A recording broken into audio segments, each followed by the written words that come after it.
Do you have a message for Greta Thunberg, and did she come up on your call with the Prime Minister today? Well, she's a strange person. She's a young, angry person. I don't know if it's real anger. It's hard to believe, actually, but I saw what happened. She's certainly different.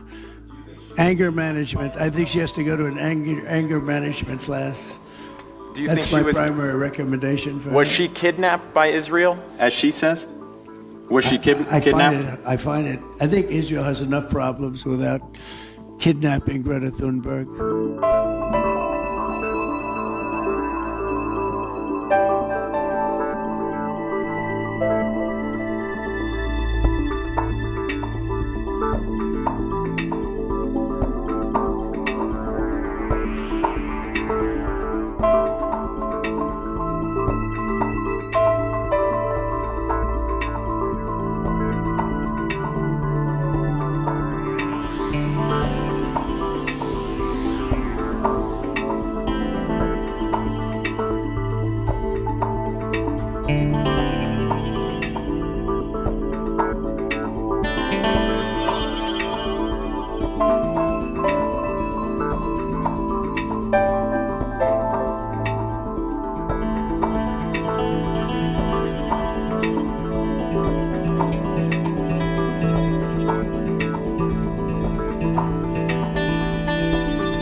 A stunt by an activist group led by environmentalist Greta Thunberg has backfired.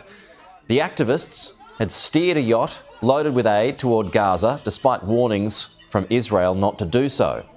Knowing they'd be detained, Ms Thunberg pre-recorded a video which was immediately posted online. If you see this video, we have been intercepted and kidnapped in international waters by the Israeli occupational forces or forces that support Israel. I urge all my friends, family and comrades to put pressure on the Swedish government to release me and the others as soon as possible. The activists were calmly greeted by the IDF, who gave them food, the yacht taken to Israel, the aid distributed through humanitarian channels. All of the activists are safe, but will be shown footage of the October 7 terror attacks before they will be released. Joining us live now is former IDF spokesperson Jonathan Conricus. Jonathan, let's start off with your thoughts on all of those events that unfolded. Yes, good morning. You know, this selfie boat of a motley crew of misfits and uninformed people, I don't think that they have contributed anything to anything positive in Gaza. Since they set sail from a European port and until they were intercepted, as you correctly say was anticipated, almost 10 million meals of food have been distributed indirectly by Israel to Palestinians in a matter of about a week and a half through an American NGO called the Gaza Humanitarian Foundation. That is real aid being provided directly to the people who need it in Gaza, who, yes, indeed, are suffering under Hamas's oppression and under the horrible consequences of war. And Israel is providing aid. And this is nothing more than a publicity stunt. I'm very happy that it ended peacefully without anybody being wounded, not Israeli soldiers and not one of these provocative people. And I think that it is ill-informed and really people who I don't think they had any real intentions of doing anything meaningful. If they cared about Palestinians, they would support humanitarian aid being provided by Israel 2 people in Gaza. It was definitely a stunt. I don't think there's any doubt about that. But where are they now, Jonathan? Do you have those details? And what are the conditions of their release? Yeah, it's for an Israeli, to hear Greta say that she's been kidnapped. In Israeli ears, that sounds very, very bad and tone deaf, because we still have 55 Israelis that were really kidnapped or abducted by Hamas on October the 7th, and Hamas is still holding on to many of the bodies and live Israelis. So I think it was an extremely poor choice of words. And of course, they are in safe hands. They were taken to the Israeli port of Ashdod. They were given food, and there are already arrangements being made to send them via airplanes, commercial airplanes, back to the countries where they come from. Basically, their nationalities. We have a few Europeans on the boat, and South Americans, and they will be sent back. I don't know who will pay for the airfare, but they will be sent back in good health, good condition, and I think they should be ashamed of what they've done. Have they been shown the video of the October 7 terror attacks yet, as far as you're aware? And if so, what were their reactions?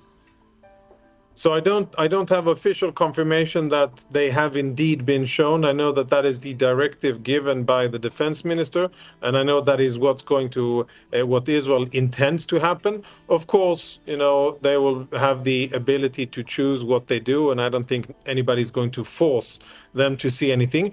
I think it would be a great opportunity for them to educate themselves about the situation, because this is unedited footage taken from Hamas cameras, where Hamas operatives gleefully execute, burn, and torture Israelis on the 7th of October, and this is how the war started. And if they claim, these people who came on the boat claim to care about the conflict, and they claim to be on the side of Palestinians, I think it's good for them to be educated about the situation. It is a different story. We'll have to close on this point, Jonathan, but it's a different story with how things were just a week ago, when a number of people in Gaza were killed at aid distribution points, particularly around the southern end of Gaza, around Rafah there. Have those issues been sorted as far as you're aware? Yes, and the amount of casualties and events has gone down dramatically.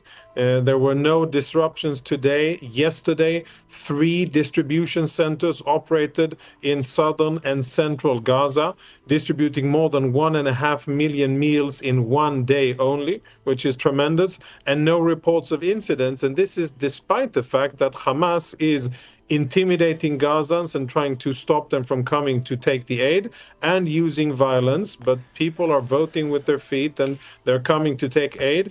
And so far that's working. And you know who's under pressure? Hamas is under pressure, and UNRWA, the UN institution that is in cahoots with Hamas, is under pressure, because they're being exposed for what they are, and that isn't humanitarian, and that is not supporting the Palestinian civilian population. They're getting food from Israel and the US, and I think this will continue.